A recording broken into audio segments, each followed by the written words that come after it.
E agora uma pergunta complicada: como classificar a saúde pública no Brasil? Olha, parece que vai de mal a pior. Em 2013, as reclamações vieram de todos os lados, de pacientes em filas à espera de atendimento, até denúncias de fraudes no pagamento de médicos. Este vereador de Araçatuba encaminhou ao Ministério Público uma representação com supostas irregularidades na saúde pública da cidade. De acordo com o parlamentar, médicos trabalhavam um período, mas recebiam pelo dobro da carga horária. Em um vídeo produzido pela TV Câmara, um profissional da saúde confirmou a fraude. Como a prefeitura remunera muito mal os plantonistas, há deficiência de médicos dando plantão. O plantão no pronto-socorro é um plantão de muita responsabilidade. Então começou a se usar de um artifício de um médico fazer um número X de horas e assinar 2X. Para que ganhasse o dobro daquilo. Por outro lado, a população precisou acordar de madrugada e enfrentar filas para conseguir o agendamento em consultas médicas. Em muitos casos, os pacientes passaram horas na fila e não foram atendidos. Em Birigui, pessoas diagnosticadas com problemas de saúde que necessitavam de cirurgias emergenciais ficaram há 2 anos esperando os procedimentos. As crises nas Santas Casas continuaram. Muitas ameaçaram fechar, como em Murutinga do Sul. Em Votuporanga, setores como o raio-x e o centro cirúrgico interromperam os atendimentos para cirurgias eletivas. Os funcionários das instituições de saúde pediram a correção da tabela do SUS. Para se ter uma ideia da situação em que as Santas Casas chegaram, o déficit anual das instituições filantrópicas no Brasil é de 5 bilhões de reais. Em média, para cada R$100 gastos com um paciente, o SUS repassa apenas R$60. A crise das Santas Casas atingiu também a região de Presidente Prudente. Funcionários de Santo Anastácio paralisaram parcialmente os serviços. Na lista de reivindicações estavam melhores salários e até a distribuição de cestas básicas. Em Mirandópolis, mais manifestações. Funcionários do Hospital Estadual da cidade entraram em greve, pediram melhores condições de trabalho e o reajuste salarial. Da saúde pública para o setor policial. 2013 foi mais um ano de violência e notícias tristes que chocaram a região. Homicídios violentos e em plena luz do dia, como este registrado em janeiro em Araçatuba. O crime foi perto de uma escola e atraiu a curiosidade dos alunos, ou este outro em que um servente de pedreiro foi executado com um tiro na cabeça. Em Guararapes, um homem de 48 anos teve 100% do corpo queimados durante uma tentativa de homicídio. Também em Guararapes, um casal morreu asfixiado quando tentava se proteger do frio com um aquecedor caseiro. Em Araçatuba, uma mulher teria cometido um aborto e deixado o feto no meio da rua. Em outro caso, um bebê recém-nascido foi abandonado na zona rural da cidade.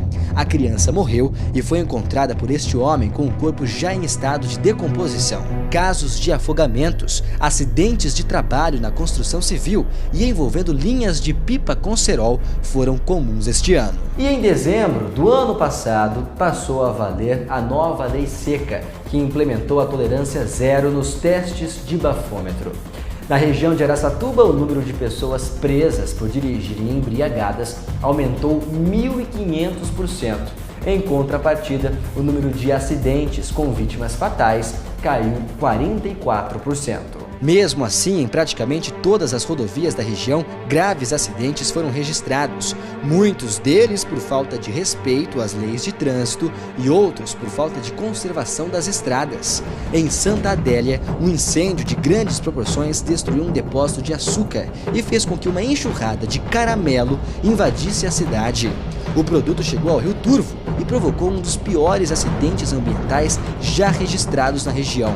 Mais de 4 toneladas de peixes morreram. O estaleiro Rio Tietê, em Araçatuba, virou alvo de uma investigação do Ministério Público Federal. 55 irregularidades estão sendo investigadas e podem envolver a Prefeitura, o Estado e até o governo federal. Há suspeitas de fraudes nos processos de licitação e instalação do empreendimento. Em abril deste ano foi desencadeada em Rio Preto a Operação Fratelli, que, segundo o Ministério Público Federal, foi um dos maiores esquemas de fraude da história do Brasil. O alvo da investigação foi um grupo de empresários de Votuporanga que teria fraudado cerca de R$1 bilhão em licitações públicas, na chamada máfia do asfalto.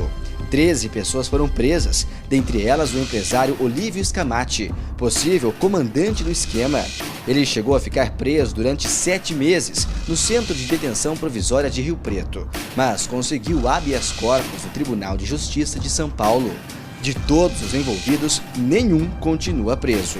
Mas 2013 também teve lá os seus encantos através dos sabores. Muitas pessoas ganharam dinheiro investindo num segmento que pega o consumidor pela boca, principalmente para quem gosta de brigadeiro. E quem diria que a tradicional receita de brigadeiro fosse ganhar novos elementos e se transformar nos brigadeiros gourmet?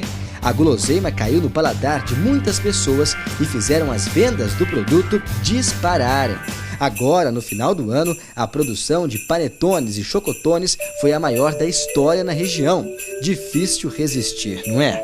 Mas pensando em melhorar a alimentação dos brasileiros, muitas coisas mudaram no nosso prato. Diminuíram a quantidade de sal e iodo nos alimentos industrializados e a meta é reduzir ainda mais nos próximos anos.